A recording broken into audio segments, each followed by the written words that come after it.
चलिए हम चर्चा में आगे बढ़ते हैं। सुरेश रोड साहब, मैं आपके पास ही आ रहा हूं। कांग्रेस की तरफ से आपने अपनी बात जो पहले रखी थी, फिलहाल अब यहां पर एक बार फिर से हम उसी चर्चा को आगे बढ़ाते हैं। जो स्थिति अभी बन गई है, अविश्वास तो है, साफ तौर पर दिख रहा, इनका अपना तर्क है। जाट प्रतिनिधि अपनी बात अपने तर्क के हिसाब से कर रहे हैं। सरकार कह रही है कि इन लोगों में स्थिति ठीक नहीं है, समझ में नहीं आ रहा कि ये क्या करना चाहते हैं। मामला कोर्ट में है, कोर्ट में पैरवी के लिए वरिष्ठ अधिवक्ता आ रहे हैं। उस बीच में आंदोलन की फिर से चेतावनी, ये बार बार आंदोलन की चेतावनी, और उससे किस तरीके की स्थिति फिर से दिखाई देती है आने वाले समय में हरियाणा में होगी। सरकार ने पैरामिलिट्री फोर्सेस भी डिप्लॉय कर दिए हैं। ये एक बार फिर वो स्थिति पैदा हो रही है जिसको हमने 3 महीने पहले देखा था और जीवन में कोई भूल नहीं सकता।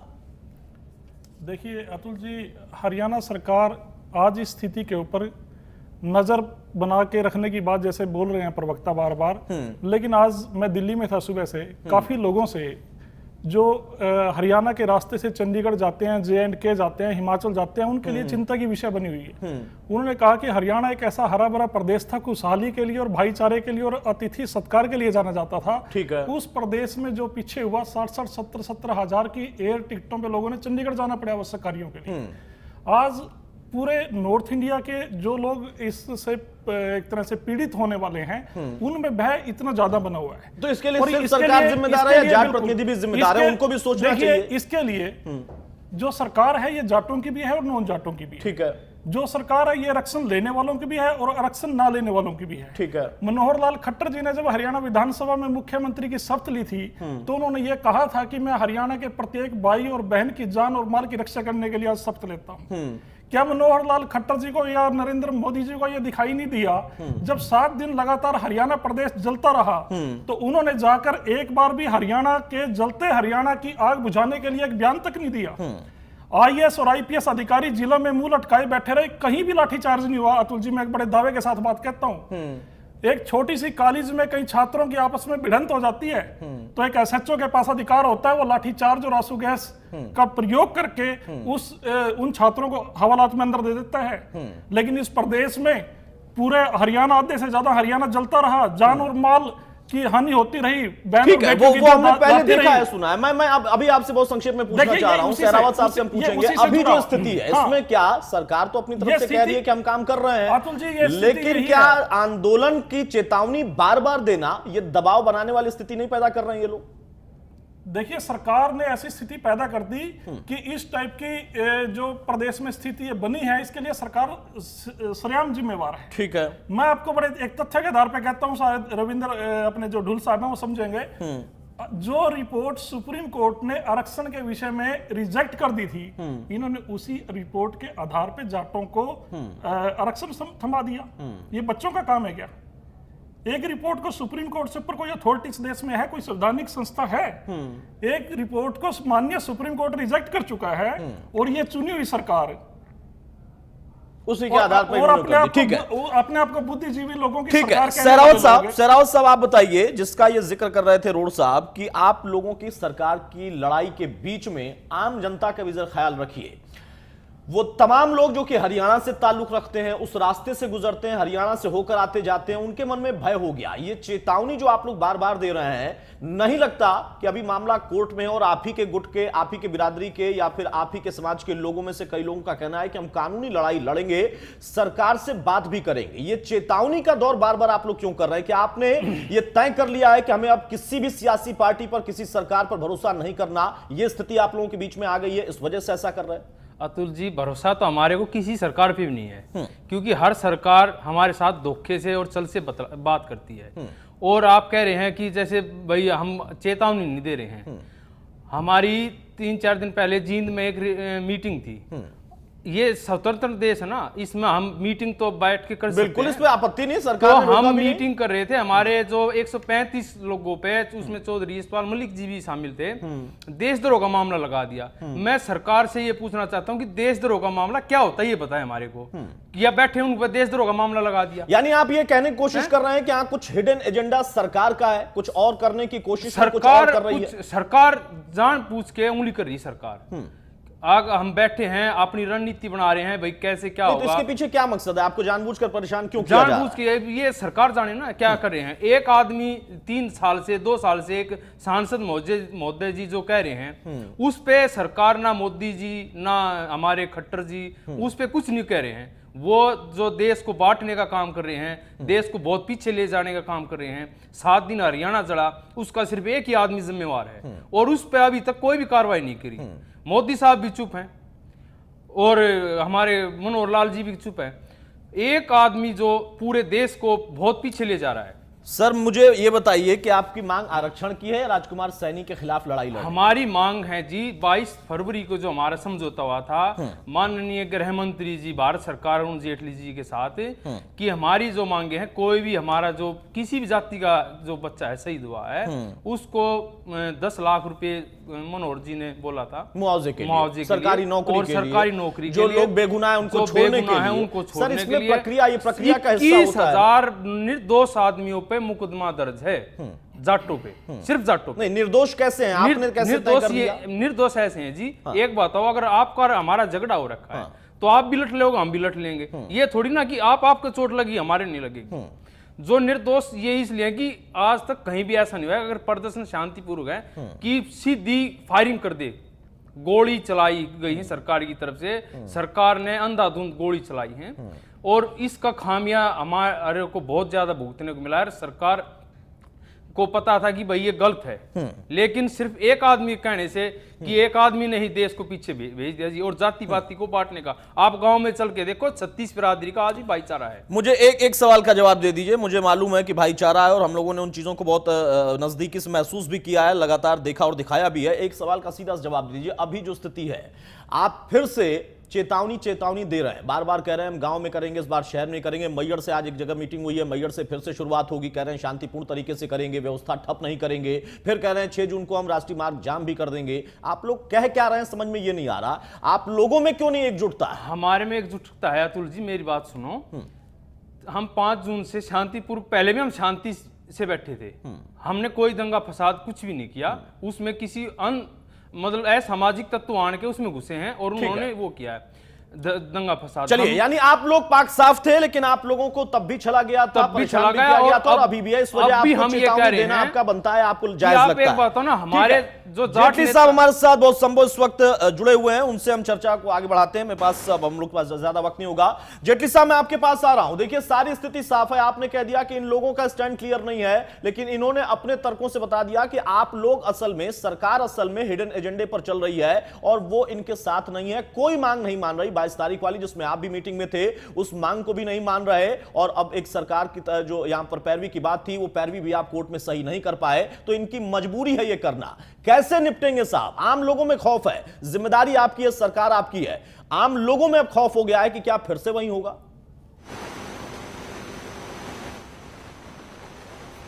देखिए अतुल जी, सबसे इंपॉर्टेंट बात, मैंने जब चर्चा की शुरुआत करी थी तो मैंने सबसे पहले बात रखी कि कंफ्यूजन की स्थिति है। अभी कांग्रेस के साथी ने कहा कि आपने एक भी डंडा नहीं चलाया जब ये एजिटेशन चल रहा था, और इन्हीं के जो नेता हैं उन्होंने कहा मुझे बहुत लुत्फ आ रहा है, मतलब उन्हें मजा आ रहा था। और जाट समाज के लीडर कहते हैं कि सरकार ने गोलियां चलाई, और जाट समाज के जो लीडर बैठे हैं उनकी वो मांग है, वो मांग रखी जा रही है, जिसके ऊपर अभी कांग्रेस के दल ने कहा, कांग्रेस पार्टी के नेता ने कहा कि आप एक्शन नहीं ले रहे। तो एक सबसे इंपॉर्टेंट बात है, ना तो कोई राजनीतिक पार्टी, ना कोई खाप पंचायत, ना कोई जाट नेता जो क्लेम करते हैं कि वो आरक्षण की जंग लड़ रहे हैं, उनका एक भी स्टैंड क्लियर नहीं है। अगर मैं कहता हूं आपके यहाँ क्या स्टैंड क्लियर है? राजकुमार सैनी साहब का तो स्टैंड क्लियर है, लेकिन सरकार उन पर क्या कर रही है, क्या बोल रही है, वो स्टैंड क्लियर नहीं है। अश्विनी चोपड़ा साहब का हमने बयान सुना था, उससे बहुत सारी बातें उठ गई हैं। आपके यहाँ भी तो कुछ स्टैंड क्लियर हो नहीं रहा है ना सर, इसलिए इनको संदेह है। मैं एक बात पूछना चाहता हूं, राजकुमार सैनी ने किसके घर जलाने के आदेश दिए थे? राजकुमार सैनी जी ने कब ये कहा कि आप किसी को आरक्षण दें, लेकिन एक बात रखते रहे कि हमारा हक ना मारा जाए। हमारे अपने हक की जंग लड़ने से क्या किसी की भावनाएं आहत हो सकती हैं? और एक मैनिपुलेशन जो की गई उनके एक स्टेटमेंट के साथ कि उन्होंने किसी जानवर का नाम लिया, मैंने उसको 10 बार सुना उनकी वीडियो को, उसमें कहीं ऐसा नाम नहीं लिया गया था। और चौथी इंपॉर्टेंट बात, पहली बात तो ये कि आप सिर्फ एजिटेशन के लिए राजनीति कर रहे हैं या आरक्षण के लिए राजनीति कर रहे हैं या कोई और हिडन एजेंडा आपका पीछे है। अगर आपने आरक्षण के लिए राजनीति करनी है तो आपके पास न्यायिक व्यवस्था है, न्यायपालिका है। अगर आपने किसी और हिडन एजेंडा के लिए राजनीति करनी है तो आपको कोई भी किसी भी तरीके का आश्वासन या कुछ भी दे दिया जाए आप उसे ना मानते हुए सड़कों पर उतरना चाहते हैं। और दूसरी साथ में मांग रख रहे हैं कि शांति प्रिय आरक्षण आंदोलन होगा, लेकिन अगर कहीं उपद्रव आया तो उसके लिए सरकार जिम्मेवार होगी। मतलब उपद्रव पहले भी रहा था, उपद्रव आगे आने की बात भी कर रहे हैं और ये भी कहते हैं कि कानूनी प्रक्रिया से कानूनी कार्रवाई भी नहीं करनी चाहिए। तो हम डेमोक्रेसी को कोलैप्स नहीं होने देंगे इस प्रदेश के अंदर। ठीक है, ठीक है। डोल साहब देखिए, ठीक है, मैं आऊंगा, रोड साहब आऊंगा आपके पास। आपने अपनी बारी में अपनी बात रखी थी, अब वक्त हमारे पास कम होगा। डोल साहब, बहुत संक्षेप में आपसे मैं जानना चाहूंगा, अभी जो स्थिति है कुछ भी क्लियर नहीं हो रहा, सिर्फ इतना ही क्लियर हो पाया मुझे जितना एहसास हो रहा है कि दरअसल चेतावनी के साथ साथ लोगों के मन में खौफ और शंकाएं बढ़ गई हैं। सरकार तैयारी तो कर रही है, अर्धसैनिक बलों की तैनाती कर दी गई है और उस बीच में जाट नेता भी अलग अलग तरीके से अपनी बात रखने की स्थिति में आ रहे हैं, बार बार चेतावनी दी जा रही है। इस बार क्या उम्मीद हम कर सकते हैं? कोर्ट का तो मसला कोर्ट तक है, लेकिन यहां अविश्वास, उसके साथ साथ नाराजगी, इन चीजों से कैसे निपटना चाहिए सरकार को जो नहीं कर रही? देखिए, इन चीजों से निपटने का एक बिल्कुल स्पष्ट रूप से तरीका है। यदि सरकार सच बोलने पे आई तो सारा सब कुछ अपने आप में ठीक हो जाएगा। जैसे राजीव जेटली जी ने कहा राजकुमार सैनी जी के बारे में, यदि उन्होंने सुना होता ये अपना जिस दिन ये दंगा शुरू हुआ था उससे ठीक एक दिन पहले कि राजकुमार सैनी जी का प्रेस नोट यदि इनको याद होता, उस प्रेस नोट के अंदर किस प्रकार की भाषा का उपयोग किया गया था, यदि मैं आपके टेलीविजन पे बोलना भी चाहूं तो मैं स्वयं को अपने आप को असभ्य बताऊंगा। और जिस प्रकार की कल इन्होंने भाषा का उपयोग किया, उस भाषा को तो आप जानते ही हैं अतुल जी, उस भाषा को समस्या ये आती है कि उस भाषा को ना केवल पब्लिसाइज किया जाता है बल्कि उसको एक पार्टी यहाँ पर डिफेंड करने के लिए बैठी है कि उन्होंने क्या किया। आप बताएं, यदि उन्होंने कुछ नहीं किया तो आपके खुद के 2 मंत्री उनके खिलाफ क्यों खड़े हैं?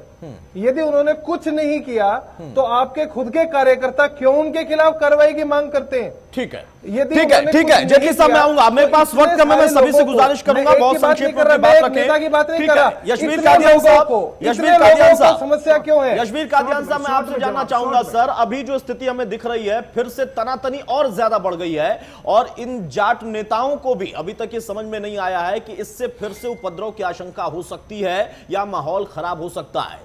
दोनों तरफ से अपने अपने रास्ते अलग तलाशे जा रहे हैं, उस बीच में आम जनता के ही हित का कोई ख्याल नहीं रख रहा। हम क्या उम्मीद कर सकते हैं आने वाले दिनों के लिए? अभी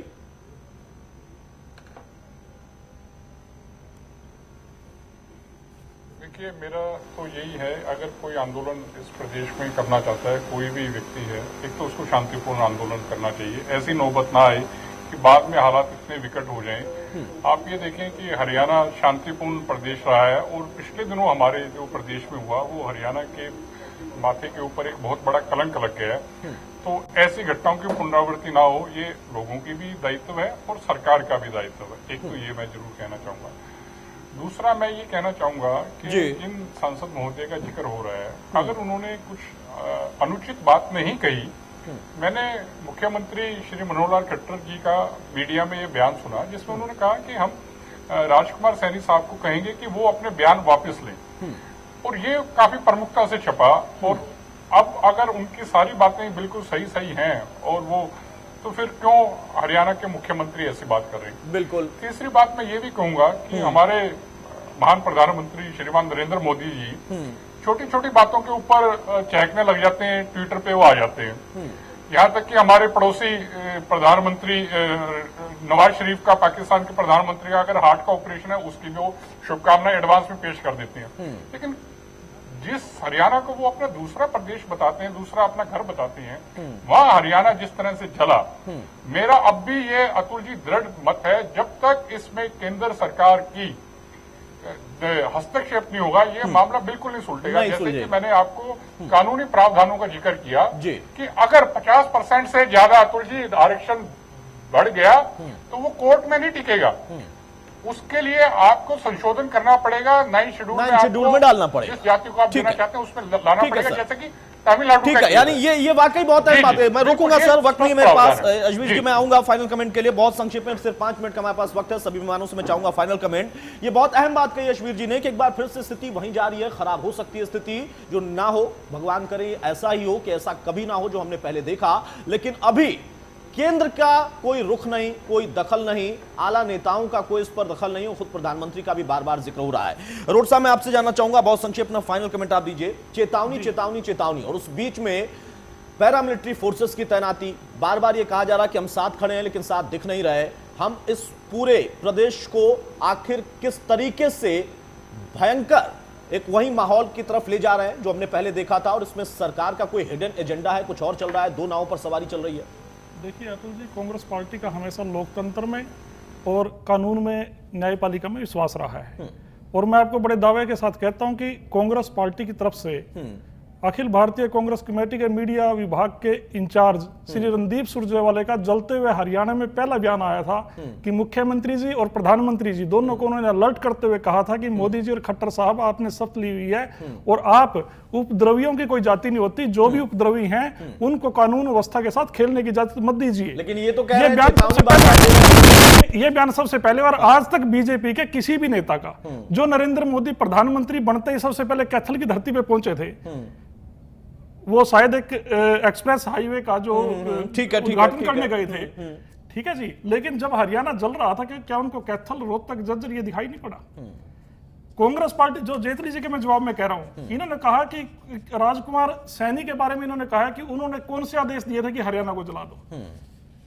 मैं ये कहना चाह रहा हूं कि ऐसे आदेश नहीं देते चुने हुए प्रतिनिधि जेटली जी, कान खोल के सुन लीजिए। चुनी हुई सरकार को तो आदेश ये देने चाहिए कि जो लोग जला रहे हैं उनको पकड़े और उपद्रवियों को सलाखों के पीछे चलिए ठीक है, मैं रोकूंगा सर, रोकूंगा, बहुत वक्त कम है। भाषा बोलते हैं, आपके जितने मुख्यमंत्री के चारों तरफ लोग हैं उनकी भाषा अगर आप सुनोगे, मेरे पास, मैं आपको बता सकता हूं जी, राजकुमार सैनी से भी गलत भाषा इन मुख्यमंत्री कार्यालय में कई बार लोगों से बात होती है या कई बार मीडिया में सुनने को मिलता है।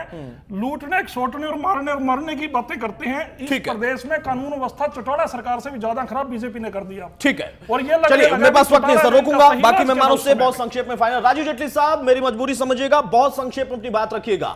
विश्वास नहीं है, बार बार चेतावनी का दौर चल रहा है, आप लोगों के लिए मुश्किल है क्योंकि आप सरकार में है, कैसे निपटेंगे इन चीजों से? बहुत संक्षेप में सर। बहुत संक्षेप में बताऊंगा, न्यायिक व्यवस्था पे कांग्रेस को बहुत विश्वास है। ये तो उस दिन जाहिर हो गया था जिस दिन सोनिया गांधी जी को समन किया और पार्लियामेंट बंद कर दी गई थी। आप दूसरी बात यहां पर आती है कि जाट समाज को उसका हक दिलवाना है, और जो तीसरे ग्रह के प्राणी हरियाणा प्रदेश को जलाने आए थे, अगर उनके साथ किसी का रिश्ता निकलता है तो वो भी अंदर जाएगा। और वो तीसरे ग्रह के प्राणी कांग्रेस पार्टी से बड़ी निकल कर आए थे, जिन्होंने जलते हुए हरियाणा को कहा था कि मुझे बहुत मजा आ रहा है। किसके साहब वो सारी चीजें आप करते रहिए, वो सारी चीजें आप करते रहिए, बस इतना जवाब दे दीजिए जेटली साहब। रोड साहब ठीक है, जेटली साहब मुझे सर वक्त नहीं है, बस इतना सा जवाब दे दीजिए। बाकी जो आप कह रहे हैं मैं मान लेता हूं कि जिन्होंने गलत किया उन पर कार्रवाई आप करते रहिए, किसी ने नहीं रोका है, लेकिन सिर्फ इतना बता दीजिए कि अभी जो स्थिति है इनसे कैसे निपटेंगे? इनको तो विश्वास है ही नहीं आप पर। देखिए, बिल्कुल किसी को भी डेमोक्रेटिक सिस्टम में धरना प्रदर्शन करने का अधिकार है शांतिपूर्ण तरीके से, लेकिन क्योंकि भारतीय जनता पार्टी जाट समाज के लिए, उनके हकों के लिए लड़ रही है, ऐसे में कोई प्रदेश को असामाजिक तत्व जलाने की कोशिश करेगा या उस प्रदेश का माहौल बिगाड़ने की कोशिश करेगा तो विश्वास कीजिए उसको बिल्कुल नहीं बख्शा जाएगा। ठीक है, सरकार बख्शने के मूड में नहीं है, इसलिए पहले से पैरामिलिट्री फोर्सेस भी लगा दी गई है, और ये होना भी चाहिए कई बार, क्योंकि दरअसल इसमें उपद्रवी तत्वों को मौका मिल जाता है, उनसे निपटना भी चाहिए। बहुत संक्षेप में सहरावत साहब एक लाइन में अपना जवाब दे दीजिए, फाइनल कमेंट आप कर दीजिए। आप लोग क्या अभी भी ये सोच रहे हैं कि आपकी सरकार की लड़ाई में, आपके दुख दर्द में और लोगों के लिए भी तकलीफ बढ़ जाती है, जरा उनका भी ख्याल करेंगे आपके नेता? आपके यहां सुर भी अलग अलग है। हमारे यहाँ देखिए अतुल जी, सुर एक ही है, हमारा मकसद एक ही है। लेकिन मैं अभी जेटली साहब से ये पूछूंगा कि अगर हमारे घर में हम अपने घर में बैठे हैं और हमारे को देशद्रोह का मुकदमा लगाया जा रहा है, तो क्या ये बीजेपी सरकार शांति का वो संदेश दे रही है? क्या दे रही है हमारे को? हमारे यशपाल मलिक जी, लगता है कि मंशा इनकी ठीक नहीं, मंशा ठीक नहीं है। यशपाल मलिक जी और 35 आदमियों के खिलाफ देशद्रोह का मुकदमा दर्ज किया। फाइनल कमेंट सर आपका, बहुत संक्षेप में सर, वक्त नहीं है। जी, बिल्कुल, सबसे पहले तो हमारे कांग्रेस के नेता रोड जी को मैं बताना चाहूंगा, अपने नेता कैप्टन अजय यादव की भी जबान को ये ठीक करें, वह किस प्रकार का जहर उगल रही है जाट समाज के प्रति, उसको भी वो ठीक करें। बिल्कुल बिल्कुल। दूसरी बात ये है कि आज के दिन में यदि आप चाहते हैं कि शांति हो, आप चाहते हैं ये शांति हो, तो तुरंत भारतीय जनता पार्टी की सरकार को चाहिए कि पहले तो आरक्षण वाले मामले को सुप्रीम कोर्ट लेके जाए। दूसरी बात, सर्वदलीय बैठक बुलाए और विधानसभा के विशेष सत्र की आप घोषणा करें और समस्त नेताओं को चंडीगढ़ में एक साथ बिठाएं और उनकी आपस में बहस कराएं, ताकि ये एकमात्र रास्ता है, एकमात्र रास्ता है और यही आप बेहतर दिखाएं तरीके कि से आपके नेता किस प्रकार का कार्य कर रहे हैं, बात सुनने की बात हो सकती है। ठीक है, आप उनको दिखाएं कि आपके नेता माफी किस चाहूंगा प्रकार सर, की बात बहस नहीं कर रहे है। हैं। कादियान साहब एक लाइन में सर फाइनल कमेंट आप कर दीजिए। घूम फिरकर बात वहीं आ गई कि मामला सुप्रीम कोर्ट जाए, पहला कानूनी तरीके से, दूसरा कि केंद्र को इसमें फौरन और खासतौर से जो मुख्यमंत्री हैं प्रदेश के, उनको प्रधानमंत्री जो हैं देश को, जो कि हर बात पर अपनी बात रखते हैं या खुलकर बोलते हैं, उनको दखल देना चाहिए। ये होगा तभी कुछ बेहतर होगा।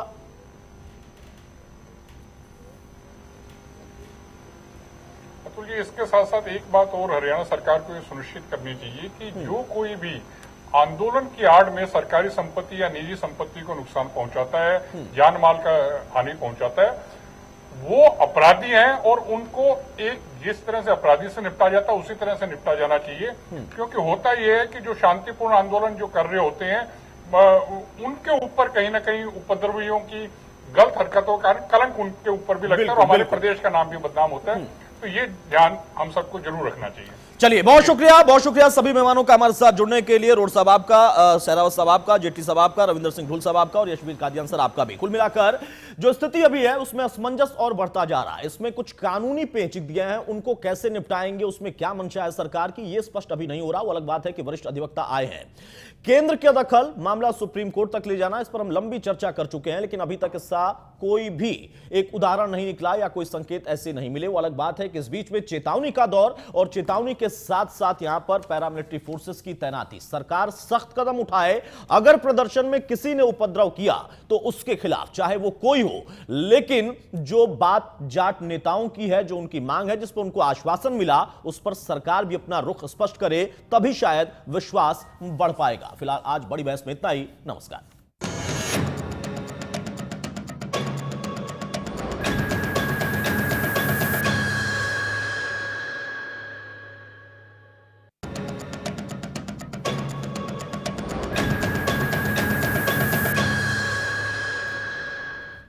नमस्कार, प्रदेश के नंबर 1 और सबसे भरोसेमंद news channel India news Haryana में आपका स्वागत है। मैं हूं आपके साथ अतुल प्रताप सिंह।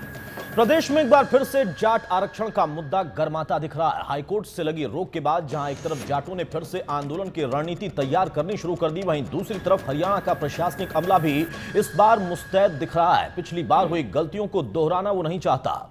5 जून से शुरू हो रहे जाटों के प्रदर्शन के मद्देनजर सरकार ने सभी जिलों के प्रशासन को अलर्ट किया है। कई जिलों में बकायदा पैरामिलिट्री फोर्सेस की तैनाती भी कर दी गई है। बकायदा वहां पर जवान फ्लैग मार्च कर रहे हैं। उधर हाईकोर्ट में आरक्षण की मजबूत वकालत के लिए हरियाणा सरकार ने अपनी रणनीति में बदलाव भी किया है। हरियाणा का पक्ष रखने के लिए राजस्थान के मशहूर सीनियर अधिवक्ता जगदीप धनखड़ को जिम्मेदारी सौंपी गई। जगदीप धनखड़ ने जाट आरक्षण को लेकर राजस्थान हाईकोर्ट में राजस्थान सरकार का पक्ष रखा और उन्हें कामयाबी भी मिली थी।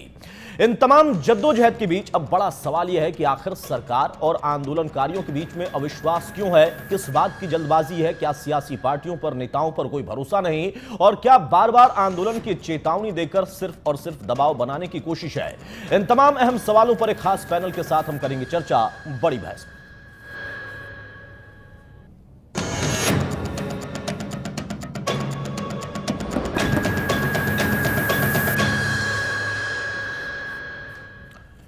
जी हाँ, तो कुछ अहम सवाल हैं, उनको हम आपके सामने रखते हैं, उनको सुनिए, कुछ प्रतिक्रियाएं भी देखेंगे, सुनेंगे, उसके बाद हम चर्चा में आगे बढ़ेंगे। अहम सवाल यही है कि सरकार और आंदोलनकारियों के बीच अविश्वास क्यों है? क्या जाटों को सियासी पार्टियों पर भरोसा नहीं है? बार बार आंदोलन की चेतावनी देना कितना सही है? यह भी एक अहम सवाल। ये 2-3 अहम सवाल जिनको लेकर चर्चा जरूरी है कि क्यों आखिर फिर से वही स्थिति पैदा करने की कोशिश, क्योंकि मामला कोर्ट में है, सरकार को जो करना था किया और पैरवी भी कर रही, रणनीति भी तैयार कर रही, तो फिर इस तरीके से वो भी अलग अलग खेमे में बंटकर किस रणनीति के तहत जाट नेता, उनके प्रतिनिधि दबाव बनाने की कोशिश कर रहे हैं या अपनी बात रखने की कोशिश कर रहे हैं? तो जाटों ने आंदोलन का ऐलान भी कर दिया है। क्या है आंदोलन का एक्शन प्लान, एक नजर उसको हम देखते हैं ग्राफिक के जरिए, उसको देखिए समझिए। 5 जून को प्रदेश के हर जिले में न्याय रैली होगी। यहां पर सिर्फ आरक्षण का मसला नहीं बल्कि इसमें कुछ और चीजें भी ऐड ऑन की गई हैं। 6 तारीख को 6 जून से आंदोलन की तैयारी है। अलग अलग जगहों पर खासतौर से नेशनल हाईवे को रोका जाएगा। 8 जून को उत्तर प्रदेश में, 12 जून को उत्तराखंड, पंजाब, राजस्थान, मध्य प्रदेश में भी प्रदर्शन होगा। यानी सिर्फ मामला हरियाणा तक सीमित नहीं, कई जगहों पर। लेकिन यह कहा जा रहा है कि शांतिपूर्ण प्रदर्शन करने की हमने योजना तैयार की। 5 जून को प्रदेश के हर जिले में न्याय रैली होगी, इससे शुरुआत होगी।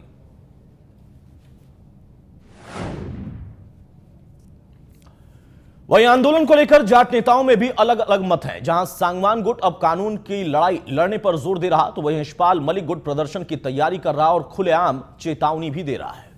जिन चीजों की मुख्यमंत्री ने खुद भरी समझौते में 22 तारीख को माननीय राजनाथ सिंह जी से बात करके, केंद्र के नेताओं से बात करके, आखिर क्या समस्या है कि 22 फरवरी को किए गए वादे भी 5 जून से पहले पूरे नहीं किए जा सकते। झुके तू, इसी तरह की बातें आज देश में बहुत ज्यादा रोष है जाट समाज में। सभी राज्यों के प्रतिनिधि आए हुए और इस तैयारी को जारी रखेंगे और 5 जून से आंदोलन होगा। सरकार कुछ ऐसे काम कर रही है जिससे हमारे समाज का विश्वास उठता जा रहा है सरकार से। क्यों, आपको याद होगा वही कल की बात है, सरकार ने बोला था कांग्रेस ने निकल दिया आरक्षण और हम ऐसा देंगे जो चले नहीं हुआ कोर्ट में, तो वो तो सरकार की बात फेल हो चुकी है। देखो 5 तारीख का अल्टीमेटम किसने दिया है मुझे नहीं मालूम, लेकिन दिया हम उसके साथ नहीं है कोई भी। दो बाकी आंदोलन करना प्रजातांत्रिक अधिकार है, शांतिपूर्वक कोई कर सकता है, लेकिन अभी हम जो कानून की लड़ाई। हरियाणा सरकार इस बार आंदोलन का सामना करने के लिए भी तैयार दिख रही है। सीएम मनोहर ने क्या प्रतिक्रिया इस पर दी, जरा वो भी सुनिए। समाज में किसी भी प्रकार की कोई घटना जब ऐसी संभावित होती है तो उस समय शासन प्रशासन के नाते से जो आवश्यक होता है वो सारे कदम उठाए जाते हैं। जो कि पिछले लगभग 3 महीने पहले जिस प्रकार का घटनाक्रम हुआ, उस घटनाक्रम को ध्यान में रखते हुए आखिर लॉ एंड ऑर्डर की स्थिति को बनाए रखने के लिए हमारी प्रशासनिक व्यवस्थाएं सब हमने मौजूद रखी हैं। और मैं मानकर चलता हूं कि इस प्रकार की कोई बात इस बार नहीं होगी और शांतिपूर्वक जो भी 5 तारीख के धरनों की जो बात कही गई है, हमारी बातचीत भी उन लोगों से चली है और उन्होंने आश्वासन दिलाया है कि हम शांतिपूर्वक धरने करेंगे। और शांतिपूर्वक अपनी बात को कहना, धरने देना, ये समाज के किसी भी संगठन का अधिकार है, लोगों का अधिकार है, उसको हम छीन नहीं सकते हैं। और मैं समझता हूँ सारी बातें ठीक से निपटारा हो जाएगा। कोर्ट की अपनी एक प्रक्रिया चल रही है, उस कोर्ट की प्रक्रिया के अंतर्गत जैसा कोर्ट अपनी कार्य पद्धति, कार्यविधि के हिसाब से चलाएगा वैसा वो चलाएंगे। हमको जो पूछेंगे हम उनको बताएं। जी हां, तो जाट कहते हैं कि हम तैयार हैं, प्रदर्शन करेंगे। सरकार कहती है कि हम तैयार हैं लेकिन माहौल खराब करने नहीं देंगे। उसके बीच में मामला कोर्ट में है, वहां मजबूती से पक्ष रखने की भी बात है। प्रदेश के कई शहरों में सुरक्षा के मद्देनजर सुरक्षा बलों की तैनाती कर दी गई है। फ्लैग मार्च निकाले जा रहे हैं। चाक चौबंद व्यवस्था के बीच प्रशासन अपनी तरफ से पूरी तैयारी करने की बात कह रहा है। अब सवाल इसी बात का है कि एक तरफ अविश्वास, दूसरी तरफ लगातार जद्दोजहद और प्रदर्शन की चेतावनी। खुलेआम कई जगहों से अलग अलग सुर भी सुनाई दे रहे, लेकिन सरकार कह रही कि हम मजबूती से अपना पक्ष रखेंगे। कई तस्वीरें, उन तस्वीरों को देखकर अंदाजा लगाइए कि कहां कहां पर इस वक्त अर्धसैनिक बलों की तैनाती कर दी गई है। यानी जहां आशंका वहां पर पहले से तैयारी शुरू है।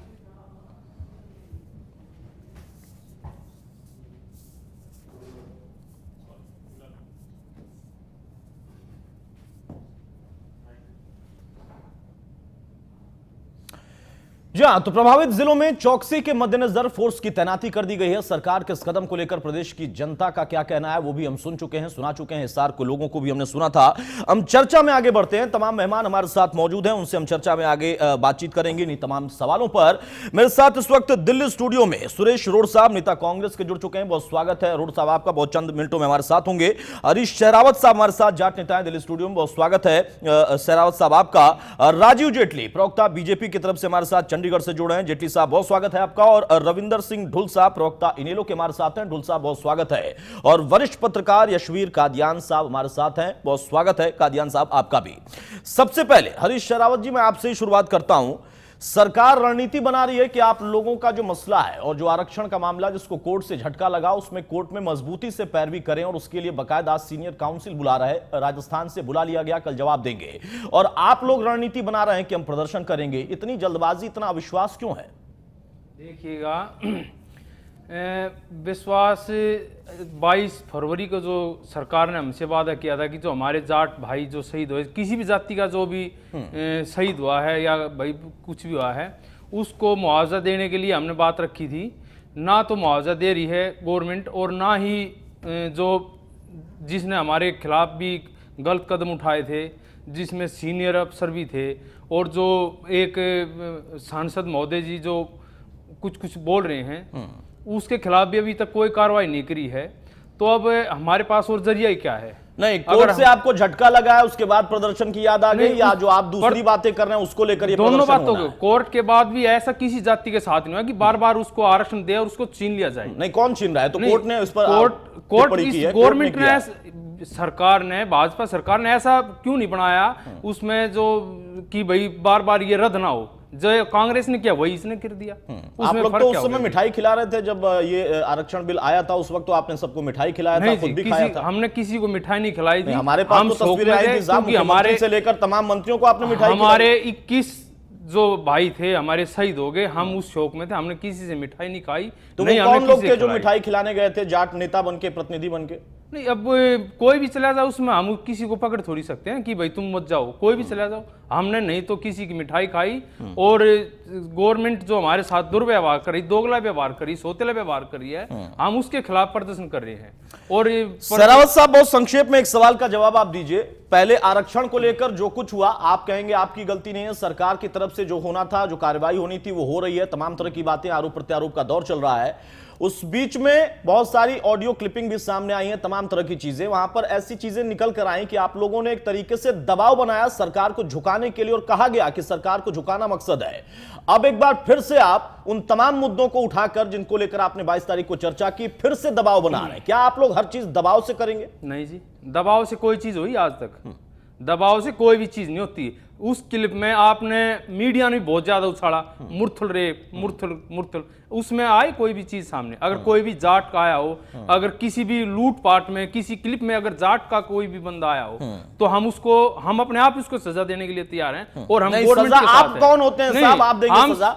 ये कैसी बातें कर रहे हैं? हम गवर्नमेंट के साथ के लिए हमारे देश में न्यायपालिका है, हम उसके साथ खड़े हैं, हम उसके साथ खड़े हैं। न्यायपालिका यही है कि आप लोग इतनी जल्दबाजी में क्यों? हम जल्दबाजी में नहीं है, हमारे साथ दोगला व्यवहार कर रही है। हमारे साथ जो दोगला व्यवहार हो रहा है वो किसी भी जाति के साथ नहीं हो रहा। आज तक आप ये बता दो, किसी एक जाति के खिलाफ गाली गलौज, अगर किसी, ये हमारे देश का दुर्भाग्य है कि एक जाति मार्शल जाति के साथ ऐसा कर रहे हैं जो देश के लिए इतनी। चलिए, आप लोगों के साथ सौतेला व्यवहार हो रहा है, इसी बात की आपको ज्यादा तकलीफ है और बहुत लंबा आप लोगों ने इंतजार कर लिया है, तो अब कतई इंतजार करेंगे नहीं। राजीव जेटली साहब, सुन लिया आपने, एक तरफ आप लोग रणनीति तैयार कर रहे हैं, वरिष्ठ अधिवक्ता आ रहे हैं, उम्मीद है कि आप लोगों को सफलता मिलेगी, सरकार सफल होगी, ये लोग भी खुश होंगे और फिर मिठाई खाएंगे। लेकिन इन्हें तो भरोसा ही नहीं, ना तो इनको कोर्ट से राहत मिली है, उस बात का भी इनको दुख है, और उसके साथ साथ 22 तारीख को मुलाकात जो आपके आला नेताओं से हुई, गृहमंत्री से हुई, उसमें जो भरोसा दिया गया था, इनके तमाम मुद्दों को लेकर जो आश्वासन दिया गया था, उस बात को लेकर भी ये नाराज हैं, प्रदर्शन कर रहे हैं। आप कहीं से भी प्रदर्शन से बच नहीं पा रहे हैं और ना ही आप विश्वास हासिल कर पा रहे हैं।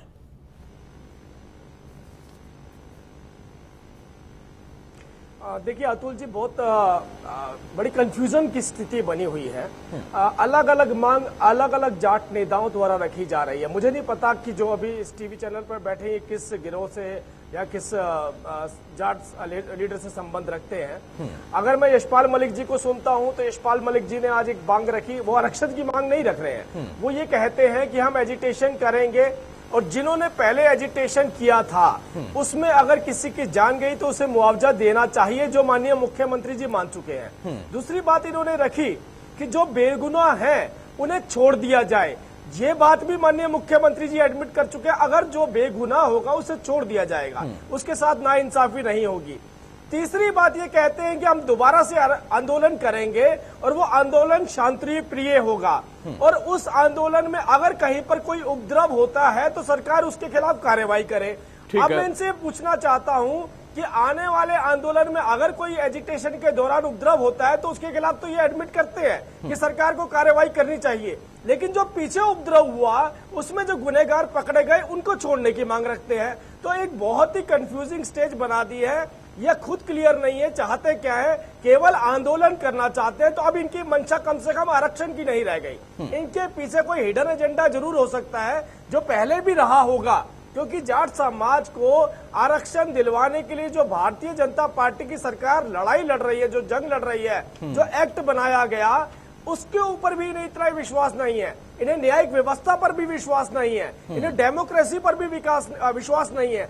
तो आप इस बात को समझने की कोशिश कीजिए कि एक तरफ जाट समाज के हकों का हनन जो इस प्रदेश में जब से प्रदेश बना तब से होता रहा, और एक पहली बार एक इनिशिएटिव लिया गया कि जाट समाज को मजबूती से उनका आरक्षण दिया जाना चाहिए। और सबसे इम्पोर्टेंट बात, जब हम सेंटर की बात करते हैं तो सेंटर के अंदर भी यही बात थी।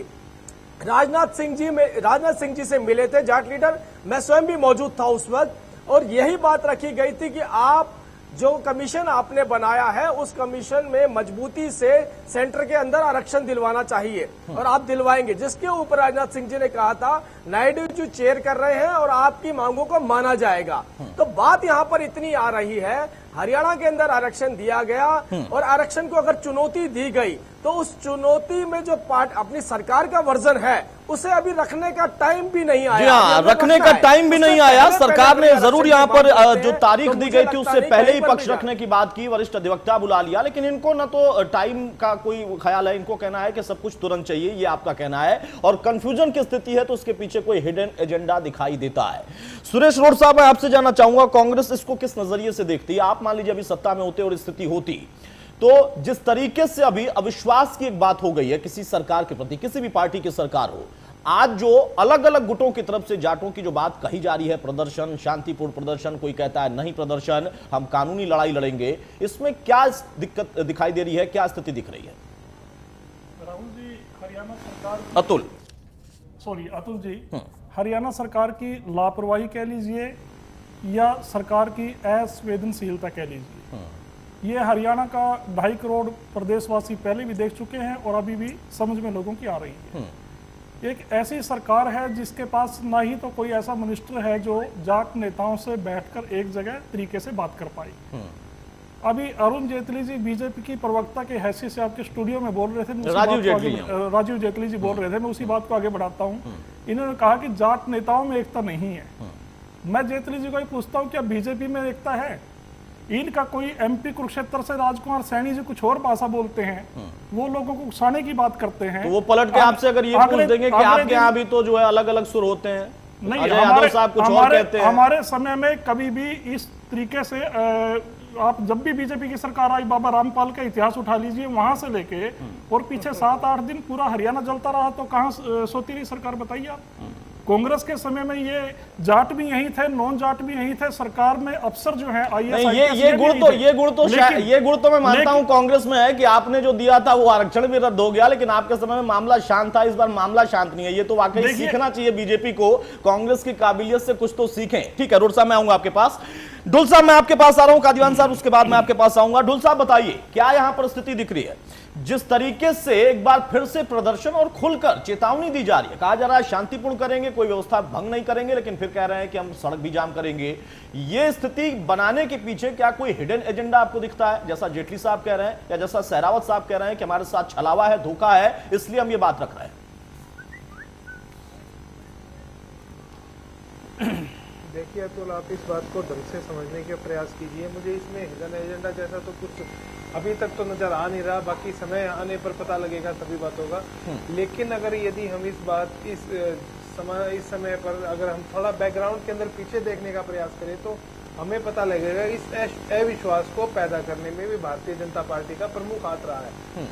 जब इस समय पर भी आप देखिए आंदोलन की जब घोषणा की गई है नेताओं के द्वारा, उस समय पर भी किस प्रकार की भाषा का उपयोग इनके एमपी साहब ने कल किया है, या 4 दिन पहले इनके करनाल के एमपी साहब ने जिस प्रकार की भाषा का उपयोग किया था, उस भाषा को सुनकर के और इस प्रकार के नेताओं के खिलाफ किसी भी प्रकार की कार्रवाई न होने से जिस प्रकार का रोष उत्पन्न होता है समाज में, उस रोष के बारे में ना तो हम असेसमेंट कर सकते हैं तुलसी, ना यहाँ पर डिबेट में बैठ करके हम असेस कर सकते हैं, नहीं और कोई असेस कर पाएगा, क्योंकि ये सामाजिक रोष है, ये सामाजिक नफरत है। इस नफरत को न केवल फैलाया जा रहा है, अपितु इसको बढ़ावा दे करके इस प्रकार का बना दिया गया है कि एक जाति विशेष को जाकर के सड़क पे हर छोटी बात के लिए सड़क पे जाकर के अपनी मांग मारने का इनकी कोशिश करवानी पड़ रही है। इस बात को आप इस प्रकार से समझिए, कोर्ट के अंदर इस मामले की पैरवी ढंग से नहीं की गई, सबको पता है। मैंने पिछली डिबेट में इस बात को बिल्कुल क्लियर भी किया था, महाधिवक्ता दफ्तर के बारे में पूरा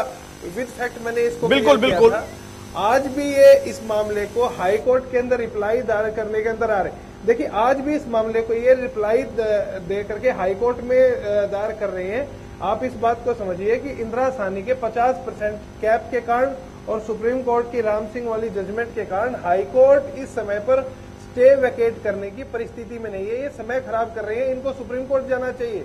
ये सुप्रीम कोर्ट नहीं जाएंगे, ये इसलिए नहीं जाएंगे, इनको पता है कि वहां पर जाकर के हमें जो है इसकी बहस करनी पड़ेगी। हाई कोर्ट नहीं करेगी, आप समय निकल जाएगा, 4 दिन बाद में छुट्टियां हो जाएंगी, उसके बाद में अपना चलते रहे। इस प्रकार की अविश्वास, चलिए, यानी ये अविश्वास इसी वजह से एक सिर्फ इनेलो के प्रवक्ता नहीं है ढुल साहब, बल्कि अधिवक्ता भी हैं, तो कानूनी पहलू बता रहा हूं। हमने पहले भी इस पे चर्चा की थी कि कहां पर ढिलाई बरती गई थी। अलग बात है कि सरकार कहती नहीं कि हमने रणनीति भी तैयार की और ढिलाई नहीं बरती।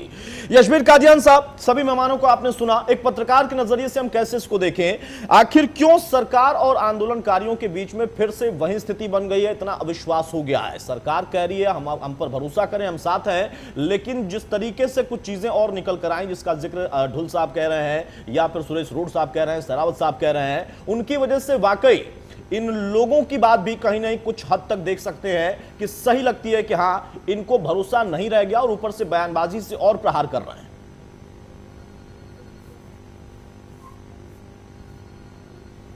अतुल, मैं इस मामले में थोड़ी सी विस्तार से अपनी बात करना चाहूंगा जी। मुझे ये लगता है कि जाटों को आरक्षण देने के मामले में सभी राजनीतिक दल ढोंग, नौटंकी कर रहे हैं और लोगों को मूर्ख बना रहे हैं। सब में ये होड़ लगी हुई है कि किस तरह से हम जो आरक्षण की मांग कर रहे हैं उनको बेवकूफ बना सकते हैं। मैं आपको बताना चाहूंगा कि हरियाणा में चौधरी देवीलाल जी मुख्यमंत्री रहे, तब आरक्षण नहीं मिला। फिर हरियाणा में कांग्रेस पार्टी की सरकार रही, बंसीलाल जी रहे, भैंलाल जी रहे, तब नहीं मिला। भाजपा सरकार में हिस्सेदार रही, चौटाला साहब 1999 से वर्ष 2005 तक हरियाणा के मुख्यमंत्री रहे, आरक्षण नहीं मिला जाटों को। उसके बाद भूपेंद्र सिंह हुड्डा साहब 9 साल तक हरियाणा में मुख्यमंत्री रहे, लेकिन बिल्कुल आखिरी चरण में उन्होंने आरक्षण देने के बारे में एक प्रयास कर रहे हो ऐसा उन्होंने दिखाया। तो मेरा आपको कहने का आशय सिर्फ इतना सा है कि आज जो लोग बड़ी बड़ी बातें कर रहे हैं, जब ये लोग सत्ता में थे तब तो इन्होंने नहीं किया, तब किसने रोका था? एक बात, बड़ी बड़ी बातें सारे राजनीतिक दल कर रहे हैं मगर मछली आंसू मार रहे हैं। दूसरी बात, जो कानूनी स्थिति है और किस तरह से जाटों में और सरकार के लोगों में अविश्वास की परिस्थितियां उत्पन्न हो रही है। पहली बात तो यह है कि सरकार एक तरफ कहती है कि हम आरक्षण देंगे और उसके बारे में वो बाकायदा विधानसभा में बिल भी लेके आए। ठीक है। दूसरी तरफ जो भाजपा के लोग जो जाटों के खिलाफ जहर उगल रहे हैं, उनके खिलाफ तो भाजपा ने कभी कार्रवाई नहीं की। इससे एक मैसेज ये गया कि भाजपा 2 नावों में पैर रख रही है, 2 नावों की सवारी कर रही है। ये जाटों को आरक्षण देने के लिए भी बात कर रही है, प्रयास कर रही है, काम कर रही है, और साथ ही साथ जो लोग भाजपा के कर्मठ सांसद हैं या और दूसरे लोग जो मंत्री हैं जो जाट आरक्षण के मुखालफत कर रहे हैं, उनको भी तबकी दे रही है। तीसरी बात मैं यहाँ पे अतुल ये बताना चाहूंगा कि सरकार ने बेशक ये आरक्षण का विधेयक कर दिया है पास, विधानसभा ने इसको सर्वसम्मति से पास कर दिया है, ठीक है, लेकिन ये कोर्ट में टिक पाएगा इसकी संभावना काफी क्षीण इसलिए है क्योंकि हमारे संविधान में ये बकायदा प्रावधान है कि 50% से ज्यादा तो आरक्षण मिल ही नहीं सकता। अगर आपने जब तक आप 9 शेड्यूल में नहीं जाओगे, जब तक आप उनको इंक्लूड नहीं करोगे, या तो जाटों को आप 27% में इंक्लूड कर दीजिए, ठीक है। अगर आरक्षण आपने 50% से ज्यादा में दे दिया तो मुझे लगता है कि शायद ये कोर्ट में नहीं टिकेगा, या फिर आपको 9 शेड्यूल में कॉन्स्टिट्यूशन में अमेंडमेंट करना पड़ेगा। जी तो ठीक है, ठीक है। छोटा सा ब्रेक हम यहाँ पे लेंगे। ढुल साहब बहुत संक्षेप में कुछ कहना चाहें, बहुत संक्षेप में बोलिएगा, ब्रेक लेना है मुझे। जी मैं ये यशवीर कादियान जी को एक करेक्ट करना चाहता था उस जगह पर। पहली बात तो ये है कि लोकदल की सरकार के दौरान आरक्षण दिया गया था, जिसे चौधरी भजनलाल की सरकार ने विड्रॉ किया था। गुरनाम सिंह कमीशन की रिपोर्ट की रिकमेंडेशन पे आरक्षण दिया गया था। इस बात को पहला करेक्ट करें।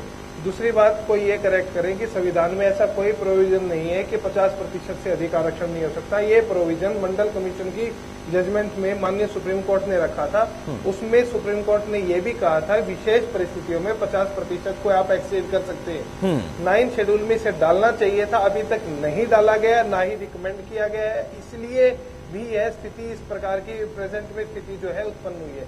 यहाँ पर मैं इनको करेक्ट करना चाहता हूँ। बाकी आप ठीक है, मैं समझता हूं आपकी बात। जिन जिन चीजों पर आप आपत्ति कर रहे थे यशवीर कादियान साहब ने कहा, लेकिन उनकी बात को अगर आप थोड़ा सा और तरीके से समझें तो उन्होंने उन तमाम बातों का भी जिक्र किया है। उन्होंने 9 शेड्यूल की बात की, उन्होंने कहा संविधान में क्या है और उसको लेकर किस तरीके की चीजें हैं। उसके साथ ही सबसे अहम बात यह कि आप कह रहे हैं कि आपके दौर में दिया गया था, बाद में विड्रॉ हुआ, मिला नहीं था। सवाल इसी बात का जिसका वो जिक्र कर रहे थे, और इतने लंबे समय के बाद मिला तो फिर झटका, इसीलिए ज्यादा अविश्वास है। लेकिन यशवीर कादियान साहब ने एक बात और भी कही है कि 2 नावों की सवारी कर रही है सरकार, और यहां पर एक और हिडन एजेंडा दिखाई देता है, जिसका जवाब जेटली साहब से हम लेंगे, बाकी मेहमानों से लेंगे। एक छोटा ब्रेक, जल्द आते हैं।